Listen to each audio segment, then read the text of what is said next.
Well, it may be a sign of the times, roadside political messages that you'll have to get out of the car to read the fine print. That's what's happening right now in Aroostook County, where Senate President Troy Jackson's name is appearing on campaign signs. But they are meant to hurt his campaign, not help it. And as News Center Maine's Jack Molland reports, the average voter may not know the difference.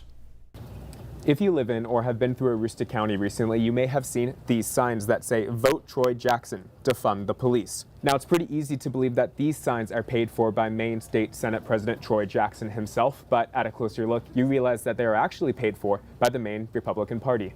Jackson, a Democrat, says he's never supported defunding the police. And it pisses me off, even though I wasn't shocked to see it.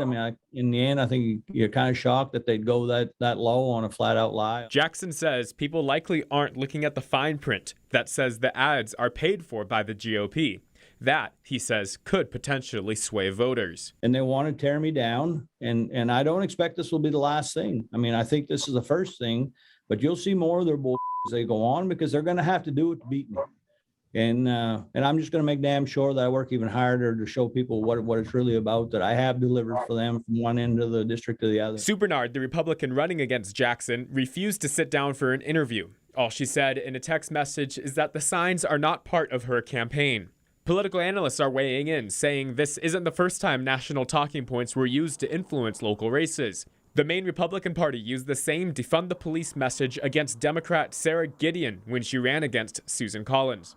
And Democrats put out signs pairing Susan Collins with Trump. People who may not know Troy Jackson or view him as a liberal may buy into that propaganda, which is what it is. And frankly, it's not honest. It's not direct. And I don't think Democrats should do it. I don't think Republicans should do it. Phil Harriman, who served in the Maine Senate, says national issues come to smaller states like Maine, where races are more easily influenced. And when you think about Maine, it's a relatively small cost to influence the outcome of an election. It's relatively inexpensive compared to, say, California. Both analysts say misleading campaign messages may come more frequently with November on the horizon.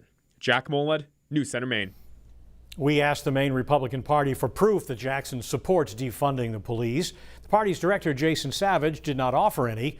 Instead, he pointed to a group that has endorsed Jackson called the States Project, which Savage says is related to a group called Future Action Now, which outlined a plan to divert money from police departments 2 years ago. But the States Project told us by phone it does not support defunding the police.